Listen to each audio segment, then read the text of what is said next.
ఉపాధ్యాయ మిత్రులకి నమస్కారం.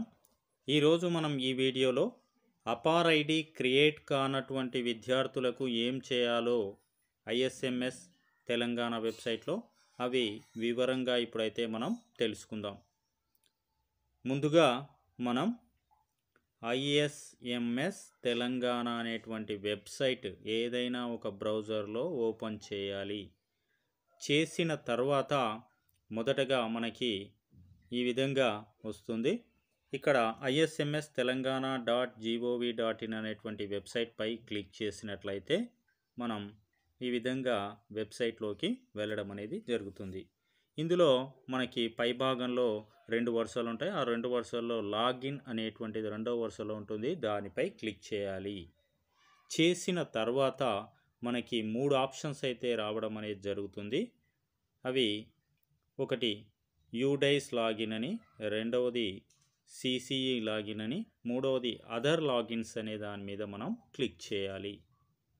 చేసిన తర్వాత మనకి నెక్స్ట్ ఈ విధంగా వెబ్సైట్ అనేది రావడం అనేది జరుగుతుంది. దీంట్లో మనం లాగిన్ డీటెయిల్స్ అయితే ఇవ్వాల్సి ఉంటుంది. లాగిన్ డీటెయిల్స్ అంటే మన యూజర్ ఐడి, తర్వాత పాస్వర్డ్, అదేవిధంగా మన క్యాప్చా ఎంటర్ చేసిన తర్వాత క్లిక్ చేసే లాగిన్ అయితే ఈ విధంగా మనకైతే వెబ్సైట్లో రావడం జరుగుతుంది. దీంట్లో మనకి మొదటి వరుసలో మూడవది స్టూడెంట్ ఇన్ఫర్మేషన్ సిస్టమ్ అనే దాని మీద క్లిక్ చేయాలి.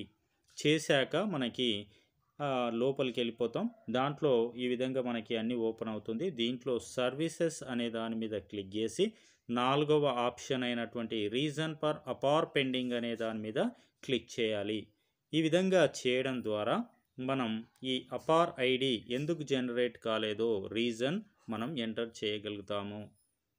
అతని యొక్క నేమ్ కానీ ఈ విధంగా మనకి ముందుగా ఈ దాంట్లోకి వెళ్ళిన తర్వాత రీజన్ ఫర్ అపార్ పెండింగ్ అనే దాంట్లో క్లాసు అదేవిధంగా సెక్షన్ ఉంటుంది.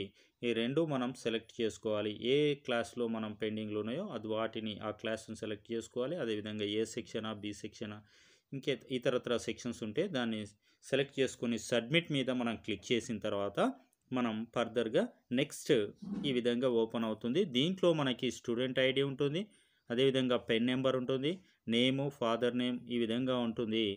అయితే దాంట్లో మనకి నేమ్ ఒకవేళ పొరపాటుగా ఆధార్కి దీనికి మిస్ మ్యాచ్ అయితే దాన్ని నో అని పెట్టేసేయాలి. లేకపోతే మనకి పేరు కరెక్ట్గానే ఉంటే ఎస్ అని పెట్టాలి. ఒకవేళ డేట్ ఆఫ్ బర్త్ ప్రాబ్లం ఉంటే మనకు సెలెక్ట్ మీద క్లిక్ చేసిన తర్వాత ఎస్ నో అని వస్తాయి. దాంట్లో మనం ఏది ప్రాబ్లం ఉంటే దాన్ని ఒకవేళ ప్రాబ్లం ఉంటే ఎస్ అని పెట్టాలి, లేకపోతే నో అని పెట్టాలి. జెండర్ ఈ విధంగా 3 మనం సెలెక్ట్ చేసుకోవాల్సి ఉంటుంది. అదేవిధంగా కొంతమందివి పేరెంట్స్ కాన్సెంట్ లెటర్ కూడా మనకి ఏదైనా ప్రాబ్లం ఉంటే వాళ్ళు ఇవ్వనని అన్నప్పుడు ఇట్లా కానీ ఏదైనా ఉంటే దానికి ఇక్కడ మనం చేసుకొని రిమార్క్స్ కూడా ఉంటాయి. మనం రాయాలనుకుంటే రాయొచ్చు. రాసేసిన తర్వాత దీని కిందగా మనం చూస్తే మన క్లాస్లో ఎంతమంది కాలేదో వాళ్ళ డీటెయిల్స్ మొత్తం ఇక్కడ ఓపెన్ అయితే మనకి అయిన వాళ్ళవి ఇక్కడ ఉండవు. ఇక్కడ సేవ్ అనే దాని మీద చివరగా ఉండేటువంటి సేవ్ అనే దాని మీద క్లిక్ చేసిన తర్వాత మనం ఈ అపార్ పెండింగ్ ఏవైతే ఉన్నాయో వాటి రీజన్స్ అయితే కంప్లీట్ చేసినట్టు అవుతుంది. ఈ విధంగా మనం ప్రతి ఒక్కరం ISMS తెలంగాణ వెబ్సైట్లో చేయాలి. కాని విద్యార్థులు ఎవరైతే ఉంటాయో వాళ్ళ ఈ విధంగా చేయాలి ఖచ్చితంగా. అది గవర్నమెంట్ ఇచ్చినటువంటి ఆర్డర్స్ కాబట్టి ప్రతి ఒక్కరు ఈ విధంగా ఓపెన్ చేసి చేయాల్సి ఉంటుంది. ఇందులో మీకేమైనా డౌట్స్ ఉంటే మీకేమైనా ప్రాబ్లం ఉంటే మాకు కామెంట్ రూపంలో తెలియజేస్తే మేము దానికి సరైన విధంగా మనం తెలియజేయడం జరుగుతుంది. Thank you very much.